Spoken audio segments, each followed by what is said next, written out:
ভুতনিকে এর আগেও এই সরকারের জন্য ভুতনিকে ভাসানো হয়েছে ম্যানমেড বন্যা জায়গা, আবারও পরিকল্পনাবিহীনের জন্য ভুতনিকে আবার এই সরকার, এখানকার প্রশাসন, এখানকার তৃণমূলের নেতারা ভাসিয়ে দিচ্ছে। লজ্জা লাগে না? হচ্ছেটা কি? ভুতনিবাসীর সঙ্গে প্রতারণা করা হচ্ছে, বিচারিতা করা হচ্ছে, ভুতনিবাসীকে দুর্দশায় ঠেলে দেওয়া হচ্ছে। গত বছর ঠেলেছিল, এবারও ঠেলে দেওয়া হচ্ছে। 1,35,000 বাঁধ আপনারা দেখতে পাচ্ছেন এখানে, 1,35,000 বাঁধ আজকে জলের তরে চলে গেল। এখনও দেখতে পাচ্ছেন ওইখানে ওরা কি করছে, বাঁশের কাজ করছে। 100টা 150টা বাঁশ ফেলবে, হাজার হাজার বাঁশের বিল।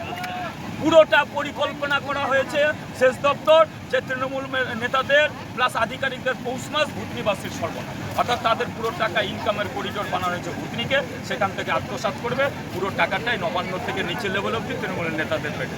আমি শুনেছি এইখানকার বিধায়ক নাকি কমপ্লেন করেছে বিজেপি, কংগ্রেস, সিপিএম মিলে এটা করছে। অত নোংরা রাজনীতি করে না বিজেপি, মাথায় রাখুন। আপনারা তো চুরি করতে ব্যস্ত, সর্বত্র দুর্নীতি করে ব্যস্ত। আপনার যে কুকীর্তি ভুতনিবাসী বুঝতে পেরেছে, এবার আপনাকে বিসর্জন দেবে এই পুরো গঙ্গা নদীর জলে। আসছেন না কেন? দেখে যান আপনারা। আপনারা শুধু ওই বিডিও অফিসে এসে বসে বসে কোথায় তৃণমূল নেতার ঘরে কতটা ত্রিপাল যাবে, কতটা চিড়াগুড় যাবে, এটা ব্যস্ত। সাধারণ মানুষকে পাঠা দিয়েছেন ত্রিপাল বলুন তো, বিডিও সরকারি আধিকারিক বলুক আর তৃণমূল নেতারা বুকে হাত দিয়ে বলুক। প্রতিদিনই ফোন আসছে, দাদা আমার জল বাড়ি ডুবে আছে, একটা ত্রিপালও পাইনি, চিড়াগুড়ও পাইনি। কোথায় গেল গাড়ি গাড়ি ত্রিপাল আর চিড়াগুড়? কোথায় গেল 1,35,00,000 টাকা? কোথায় গেল? ওইখানে বাঁধ তৈরি করেছেন 6 কোটি টাকার, ওটাও ভাঙবে। তার আগে বাঁধ তৈরি করেছেন 6 কোটি টাকা দিয়ে, 90 লক্ষ টাকা খরচ হয়ে পুরো টাকা সেচ দপ্তর আপনারা ভাগাভাগি করে নিয়েছে, বিল করে উধাও করে নিয়েছেন। কী করছেন এইগুলো?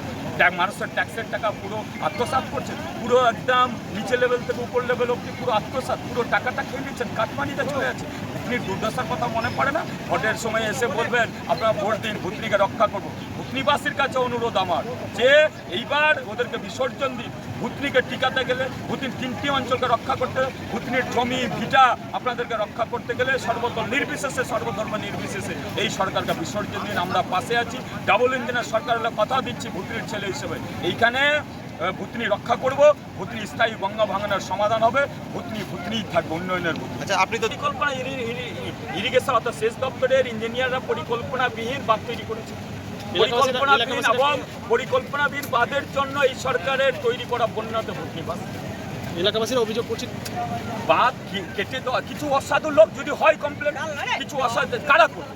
সরকার পক্ষে, কারণ প্রশাসন ওদের, পুলিশ ওদের, সব কিছু ওদের। তাহলে তারা কেন করবে? ভুতনিকে তো ইনকামের করিডোর, ইনকামের জন্য, আয়ের জন্য এই বাচ্চাকে কাটানো হয়েছে, ইনকাম করার জন্য। আর যে মিথ্যা অভিযোগ করা হয়েছে এই সরকারের যে নেত্রী আছে, মিথ্যা অভিযোগ, এটা ভিত্তিহীন মিথ্যা অভিযোগ। কিছু তো বলে বাঁচতে হবে আমাকে, কারণ 1,35,00,000 টাকা আত্মসাৎ করেছে, কিছু বলে বাঁচতে হবে।